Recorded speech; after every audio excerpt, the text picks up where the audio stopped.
I hope everyone had a wonderful, wonderful week. This week we lay in Parshas Toldot, and the Torah opens up and tells us about the birth of both Yitzchak and Esav, and we're told that they are in battle already in the womb, Vayisrosu Abanim Bikirba, and finally the babies come out. And the Torah, how it describes both Esav and it describes Yaakov, is very, very telling. We are told Vayetze Harishon Admoni. So Esav comes out, he's Admoni.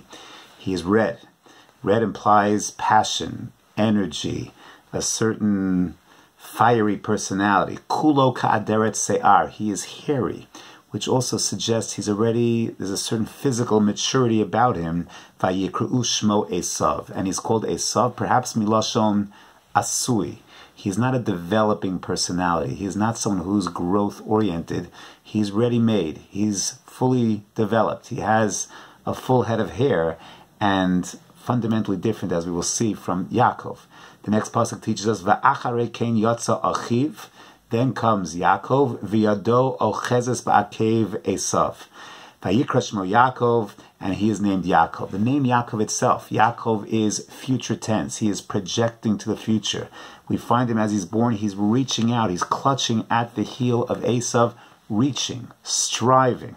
This is who Yaakov is, future-oriented. And then we're told they grow up, and Esav is, of course, a hunter, ish yodei atzayid, ish sadeh, a man of the field, a man of action, a doer. And Yaakov is perhaps more passive, but ish tam yoshev oalim, sitting in the beis medrash. And then a few psukim later we're told, very, very striking psukim, once again, that Yaakov is preparing food. Vayozed Yaakov nazid, vayavo Esav ben asadeh v'hu ayef. And Esav is very tired. Vayomer Esav al Yaakov. And Esav tells Yaakov, Haliteni na min hadom adom hazeh. Literally, Rashi tells us, pour it down my mouth. Eftach pi, I'll open my mouth, ushfoch harbe letocho. Just pour it down my mouth. No, I want it now. I don't want to wait. Give it to me now.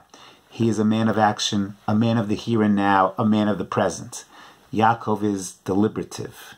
He is future-oriented. And Yaakov says, sure, I'll give you. Vayomer Yaakov, michra kayomes bechora secha li. Give me your bechora. Give me the legacy. Give me the future. And Esav, in a very, very Roman way, tells us, Vayomer Esav, hine enochi olech lamus. I'm going to die. We're all going to die. That's the destiny of man. V'lama zeli bechora. What do I need to worry about the bechora? And Yaakov buys the bechora for this bowl of porridge.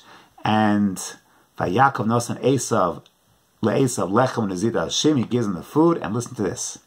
And the Torah tells us, Esav vayochal vayesht vayokam vayelach vayizav vez Esav es habechora. 5 verbs in consecutive order. Vayochel, vayesht, vayokam, vayelech, vayives.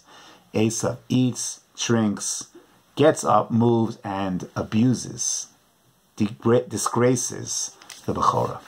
These are the archetypes of Yaakov Avinu and of Esav. Esav is a man of now, a man of the present, a man of materialism, of taiva, of desire, wants to just fulfill his immediate needs right now. He is asui. He's not forward-looking. He is a man of the present. Yaakov is a person of vision. He's a reacher. He's a striver. Future tense. He's willing to give up some of now for something so much greater later. And perhaps that's a message of Yaakov Ishtam Yoshev Oalim, sitting in the beis medrash, becoming, developing himself in these early years of his life so that later on he's going to get everything. Yaakov will get both the material brachos of Esav and the spiritual brachos that are his destiny. He's going to end up marrying Rachel, his destined wife, and Leah, who was destined for Esav. He's going to get the bracha of Esav and his own bracha. He is, as we'll read at the end of the parsha, Hakol Kol Yaakov. The voice is Yaakov. The Hayadayim Yidei Esav. He's going to get both. And that's going to enable him to succeed against Lavan, to succeed when his daughter Dinah is taken by Shechem, to succeed when he loses Yosef. It's going to enable him to emerge as the father of the Yud Beis Shvatim.